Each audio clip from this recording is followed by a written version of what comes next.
RAP. You'll see these abbreviations and names used interchangeably. And what happens is you can take a triple lumen catheter, they can place it in the IJ or the subclavian vein. They can connect this to that transducer pressure monitoring, and you can get a central venous pressure just from transducing off of a triple lumen catheter independently. You don't have to have this line to do that. That's something separate that the physician can do to know volume status. Like I said, it's connected to a pressure monitoring device, and it measures your right-sided preload. And then you get a CVP value. Normal central venous pressure or right atrial pressure is 2 to 6 millimeters of mercury.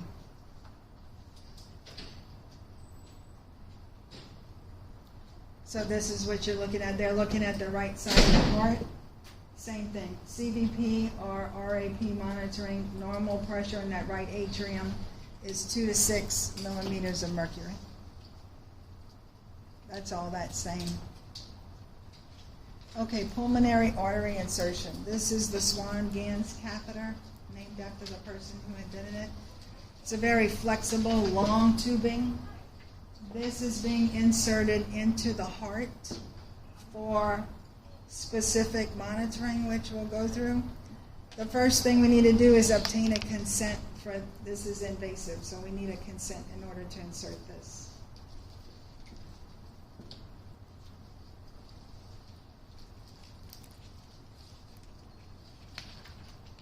Positioning the patient. Not everybody will tolerate Trendelenburg. However, for placement purposes, you can imagine trying to insert this into the right atrium. You know, it's flimsy, it's flexible, you need to be able to insert it into the right atrium and have it go through the right ventricle, and we'll go through all of this.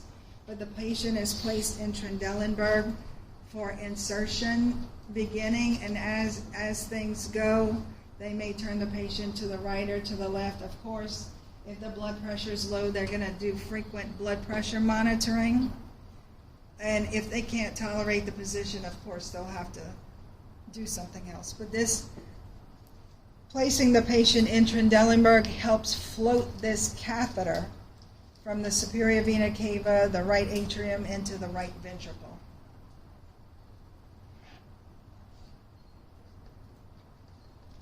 This is what it looks like. This is flimsy. You can't just insert it like this. You got to have what's called an introducer. That's this here. This portion here. It's like a straw. It's long. It's thick. That is placed. This is what it looks like. Right AJ or right subclavian. This is actually fed through this introducer. See it coming out that end? It's all fed through. And this particular picture has a protective sheet on it, like a plastic sleeve that's on it. This one doesn't, but you'll see some that have that protective sheet on it. So that's all that's saying is the introducer goes in first, and then this catheter is being threaded through that introducer. You need some stability where it's not, you won't be able to get this in without it. And this is just a reminder, after insertion, of course you're going to check it, chest x-ray for placement before you can even begin to use this. So let's look at the heart. And let's look at how we would float this through the heart.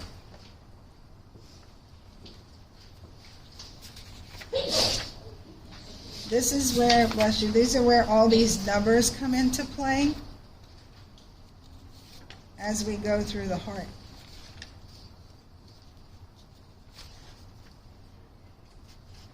Okay, so we have our introducer. we're placing this as it goes through the introducer, comes out the other end. There's a syringe here, and the physician placing this will inflate this balloon, which this one is broken, but if you inflate it, there's a small flexible catheter with a balloon at the tip. That's what helps to float this catheter through. It's going to go with the blood flow. So here you are with the introducer. You have this going into the right atrium. So when you're floating it, you're going over the tricuspid valve. When you get into the right atrium, your pressure normally, this is normal pressure, is 2 to 6 millimeters of mercury. We just talked about that with the CDP monitoring. That's all this is saying. The patient will already be on EKG monitoring.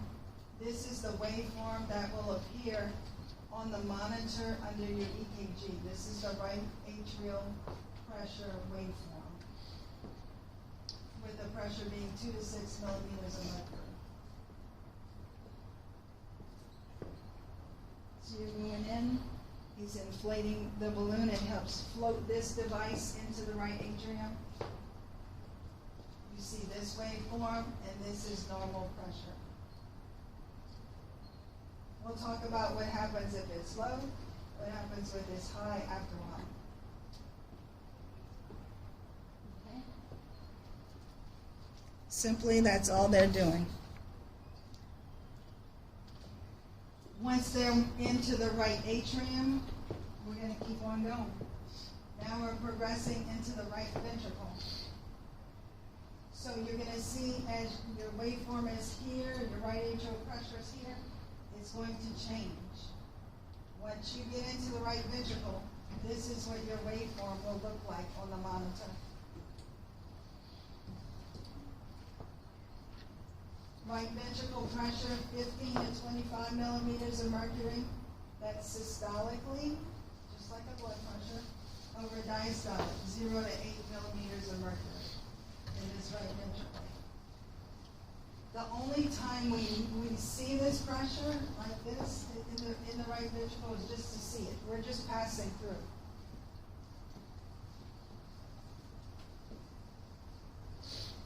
While this is going on, the nurse is monitoring the EKG. The right ventricle really doesn't like this. You may see here some PVCs on the EKG monitor. You may see VTAC. Okay, as you're passing through. You're just passing through the right ventricle. Any questions so far? Okay.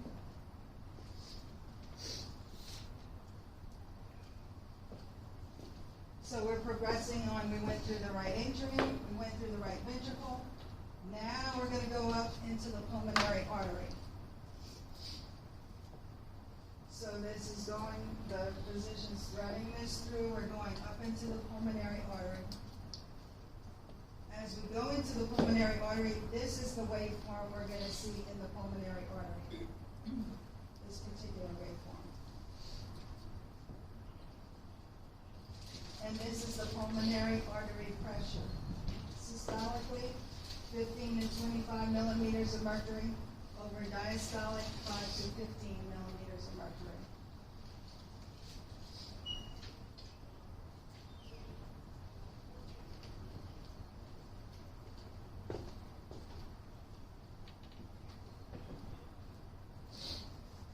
When the pulmonary valve closes, then you'll see this dichotic notch here. So far that's all that's saying. It's just showing you as we progress, what's happening. We're progressing, we're progressing. We're continuing to go. The balloon is still floating. Now we're going to our pulmonary capillary wedge pressure, which is 4 to 12 millimeters of mercury. As we're approaching that pulmonary vein, here we are in the vessel. this balloon which is inflated. Let's see, it's this one. Our balloon is here. We're going into this pulmonary vein. So we're going to wedge. This is called our wedge. We get to the point where in that vessel, that inflated balloon is wedged here. It looks out into the pulmonary vein. This looks forward. All this blood flow is stopped. You can't go any further. So everything's looking forward into the pulmonary vein, into the left atrium.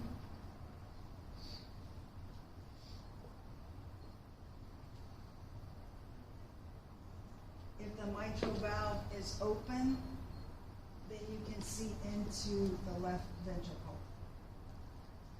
And I'll show you that on the next slide. But as we wedge, this is what we're doing when we wedge. We're going from the pulmonary artery, this waveform, to this. This is our wedge.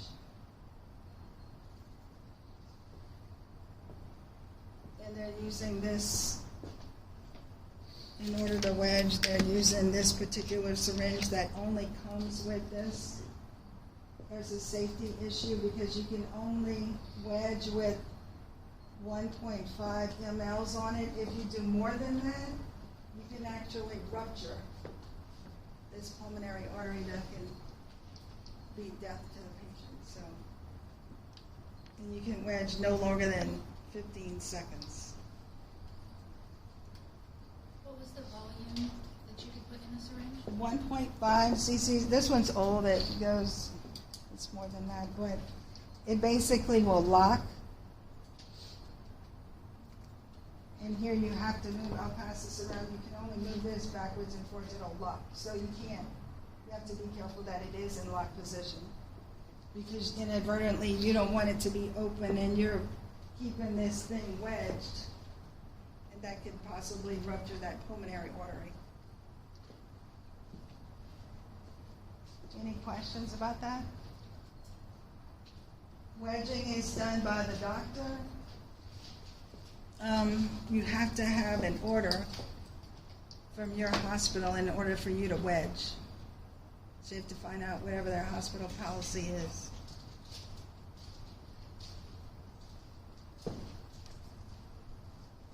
Any questions about anything? Is this an ultrasound guided procedure? I don't think so. Okay.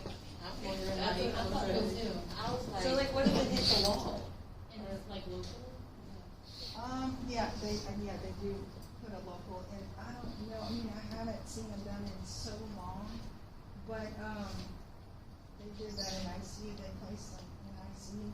Or if you're having open heart surgery, sometimes they'll come back to ICU with these already in place.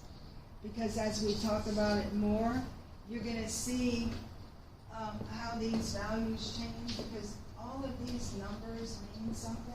So you're able to guide medications, or if the patient needs fluids off of it, it's excellent in giving you a lot of information. This thing is extensive. You can learn a lot off of it. I'm just giving you like the big umbrella picture of it and what it does. So the wedge is between the pulmonary vein and Yeah, the pulmonary vein, like as you're it's going. just blocking off blood. Right, once it wedges, like it's at this point where it can't go anymore in the capillary, all of this behind it is blocked off while this is inflated, and then you're looking out into the pulmonary vein, into the left atrium, and if the mitral valve works correctly, if it's normal, then you can see into the left ventricle.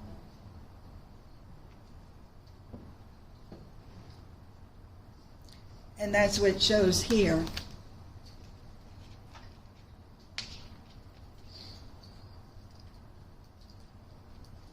So this is important. So write this down. When you're looking, this is what you're seeing. It reflects the left ventricle in diastolic pressure. That's what you're seeing. ultimately, when you look out, when that catheter is looking forward into the pulmonary vein, into the left atrium, and into, if this mitral valve is working correctly, you will see into the left ventricle. And you'll get your left ventricular end-diastolic pressure. That's reflected right here. Okay? And I just added, that's pretty good on the left ventricle.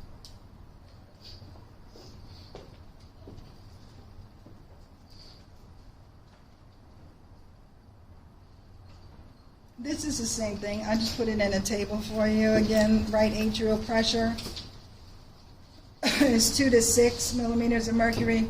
Remember, with the right ventricle, we're really not doing anything in this number. We're just passing through. This is the normal pressure. You know, if anything's going on, this is the normal pressure. Pulmonary artery pressure and the pulmonary capillary wedge pressure.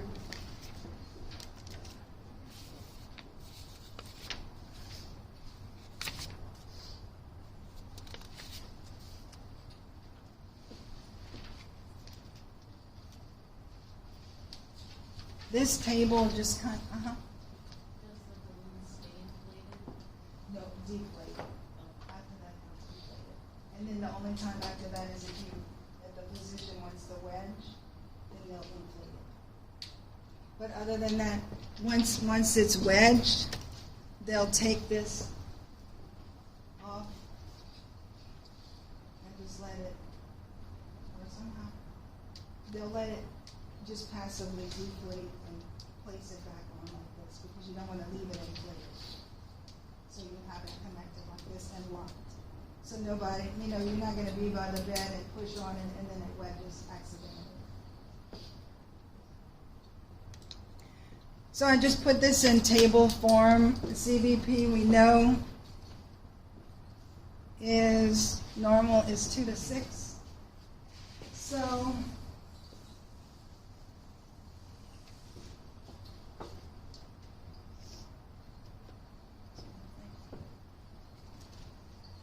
what if, knowing that our CVP, we can use these numbers to help the patient.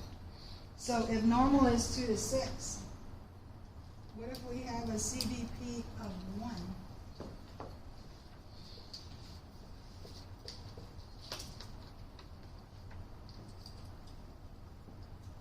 Low CVP, volume deficit. Normal's 2 to 6, 1. If we're in a volume deficit, what do we need to do to help the patient to get up to from 2 to 6, to be 2 to 6? We can give them IV fluids.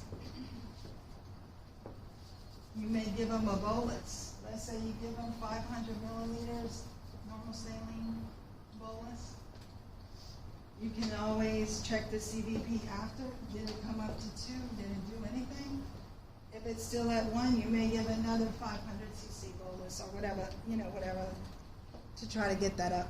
Because at the same time, if their volume depleted, their blood pressure may be low. It may be something like 85 or 52 or whatever. So giving a bolus can help.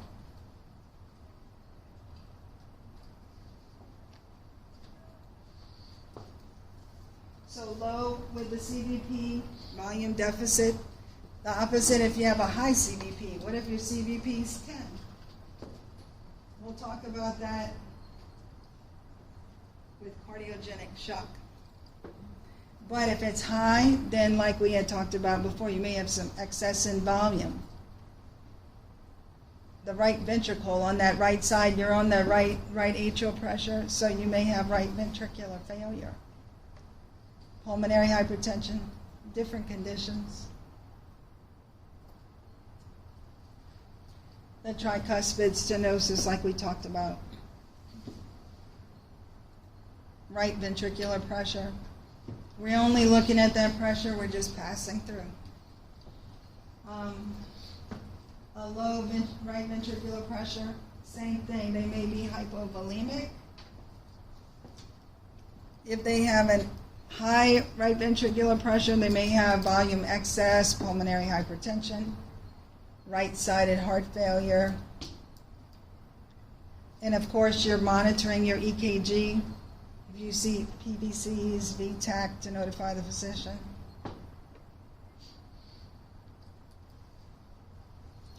Pulmonary artery pressure, measure the pressure in the PA with the balloon. It should be inflated. Normal like we said, 15 to 25 millimeters of mercury systolic, over 5 to 15 millimeters of mercury diastolic.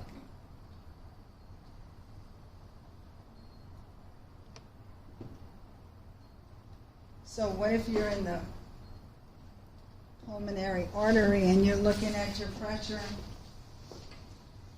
And what if it's something like 60 over 24? With normal being 15 to 25 over 5 to 15, what would you do?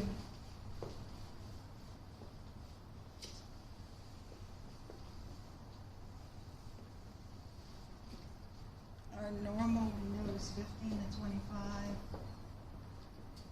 millimeters of mercury. What did I say? 5 to 15?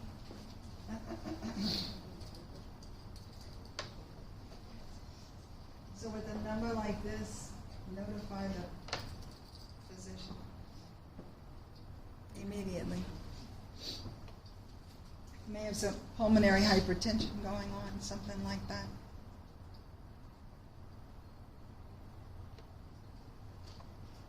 So this is just an example of how you can use the numbers to see what's going on with the patient.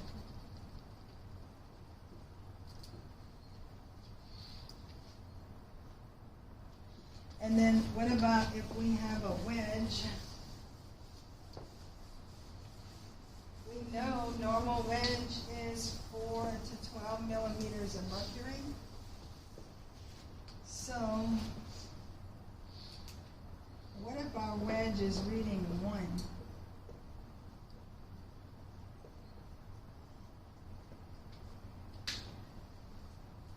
We know normal is 4 to 12.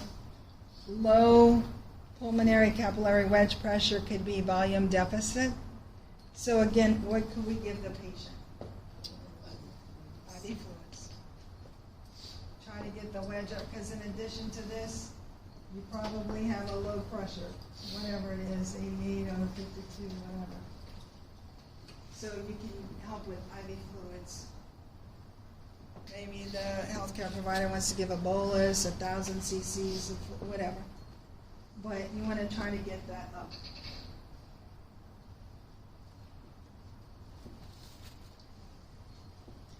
And we'll talk about this in a little while. A high pulmonary capillary wedge pressure, greater than 12, seeing numbers climb up to 18. Ms. Garrettson said this week, I think they had somebody as high as 29. So that's a lot of volume excess. So they may have left ventricular failure or some of these stenosis conditions that we talked about. So that's an example of how you would use this, to help you with the patient and kind of see what's going on with the patient. Any questions about that?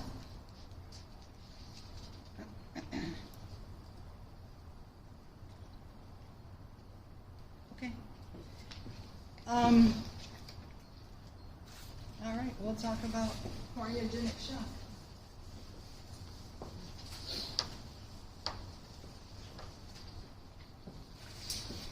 So cardiogenic shock, the most common cause is left ventricular failure due to a myocardial infarction. They've had a heart attack.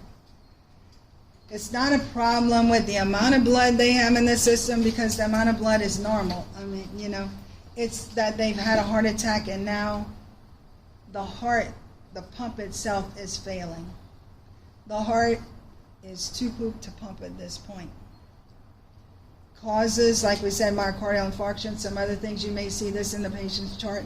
They may have a history of cardiomyopathy, myocarditis. They may have some structural abnormalities like we just talked about throughout the heart, stenosis, in certain parts of the heart.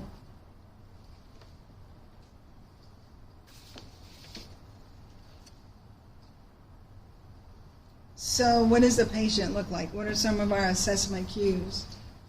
They've just had a heart attack. They can be hypotensive. You will see their systolic blood pressures less than 90 millimeters of mercury. Because of that, cardiac output is down, right? Tissue perfusion is down. So what's the body going to do? It's going to try to compensate by becoming tachycardic. So you may see their heart rate is 120, 118. So the body's trying to compensate. You may see some delayed capillary refill because of decreased tissue perfusion. And the picture, the cool lateral extremities, this is not good. And the same reasoning, decreased tissue perfusion. They've just had a heart attack. Heart's not working right. Everything's backing up into the right atrium, backing up into the neck, so you can see some elevated jugular vein distension. If there's pulmonary edema present, they'll be short of breath. They can have crackles in their lungs. They can have oliguria, decreased urine output. They're not making as much because their body's not, it's starting to shut down, decreased tissue perfusion. Their urine could become concentrated. Just like there's decreased perfusion to the body, to the kidneys, to all these things, there can be decreased perfusion to the brain. So they can become, can have an altered mental status. They can become confused. They can become agitated. So this is the picture of what the cardiogenic shock patient will look like. In addition, star this, their cardiac index is going to be less than 2.2 liters per minute per meter squared.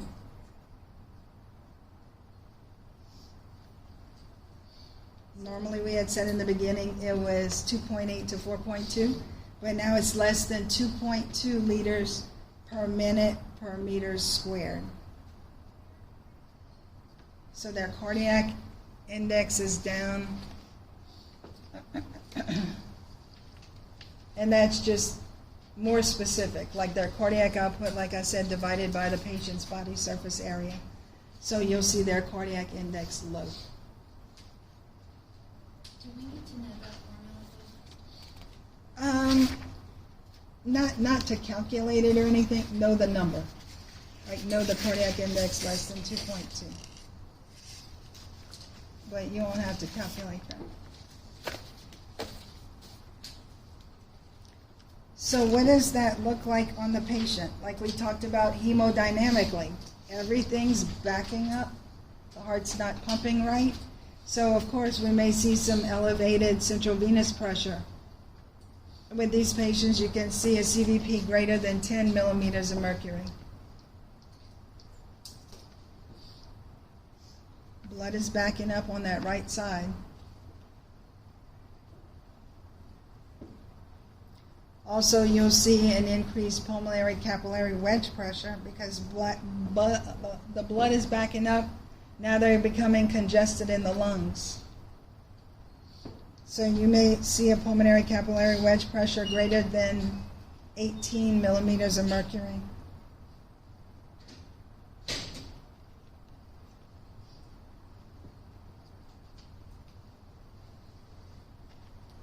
And they'll have a decreased cardiac index, like I just said, less than 2.2 liters per minute per meter squared.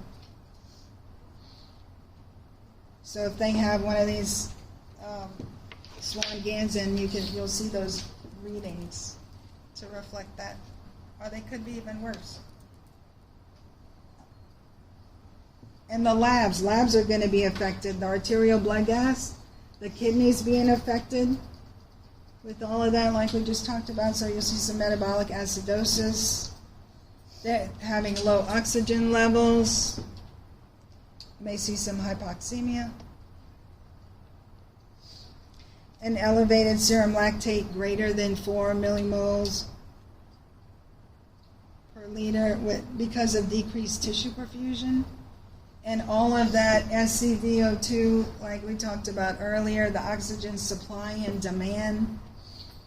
The body's demanding a lot of oxygen right now.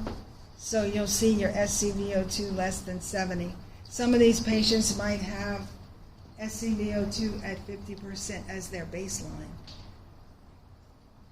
There's a lot going on. Any questions about that?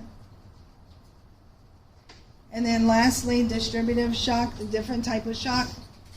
That occurs when the body's blood vessels become dilated or widened, causing a decrease in blood pressure and blood flow to the tissues.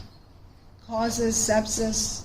Dr. Udo will go more into this when she has her sepsis lecture. You learn about anaphylaxis. A severe allergic reaction could cause the blood vessels to dilate, the blood pressure to drop.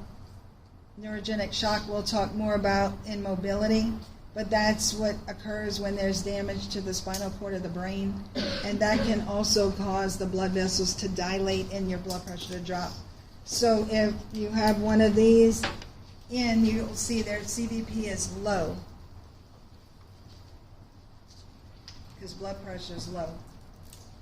The pulmonary capillary wedge pressure is low because you have a decreased blood pressure, and the cardiac index would be high.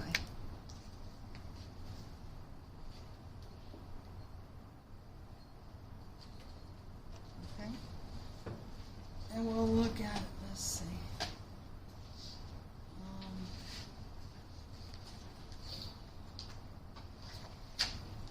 This is an example of a question. The patient presents to the emergency department complaining of substernal chest pain, dizziness. The patient's dyspneic, diaphoretic, and pale. Blood pressure is 78/52, heart rate is 120 and irregular. Respiratory rate is 28, afebrile. The pulse ox is 88% on room air. Crackles are heard bilaterally upon chest auscultation. A 12-lead EKG is performed and demonstrates ST elevation in the anterior leads. The patient is placed on supplementary oxygen via nasal cannula. What assessment cues indicate cardiogenic shock?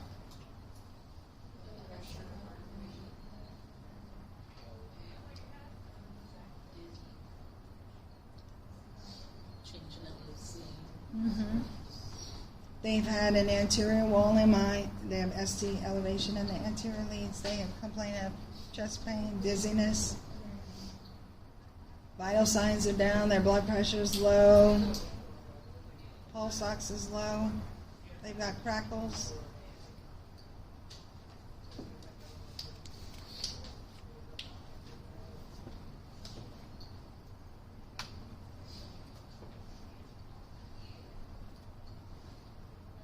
So all of that, the chest pain, the whole thing. Dyspneic, diaphoretic, they're pale, the blood pressure is low, the heart rate's up. Typical sort of clinical picture that you'll see with cardiogenic shock. And then, what could you do to help them with the plan of care? Of course, we need to get the blood pressure up. They've got crackles, they're fluid overload, so you may be able to give them some furosemide, start pulling that fluid off. Maybe start them on some dobutamine because the heart rate's so high. You need to somehow get the blood pressure up and the heart rate low. The respiration's at 28, so they may end up intubated.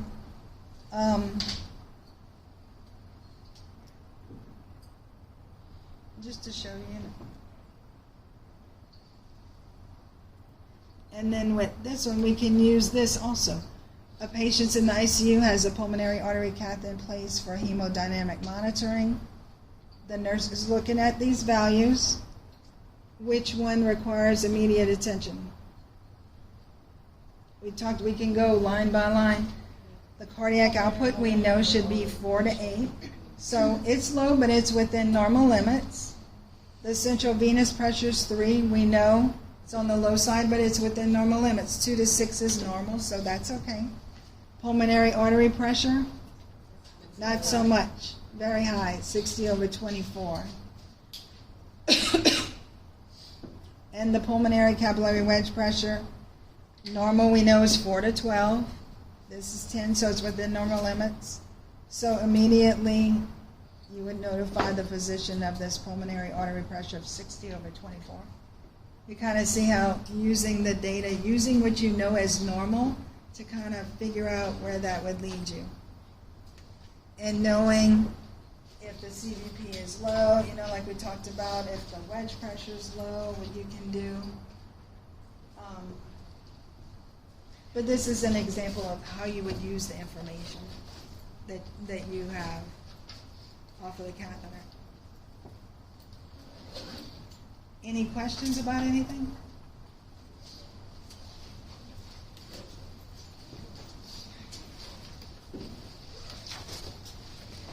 Then I wanted to mention, like I said, if the nurse lowers the bed, you want to reposition that transducer level with that patient's static access. I don't know if I made that clear, but you can look at that slide. Yeah. Zero out. Zero and level. If the lower, you lower Yeah. it and then zero it out again? Well, you just put, if the transducer's high, the bed's low, let's say, whatever, they got up and go to the restroom, now they come back and it's low, you want to reposition that, the transducer level with the patient's static access and then zero. Get zero out. Because you want it to be accurate. You want everything to be accurate. All right.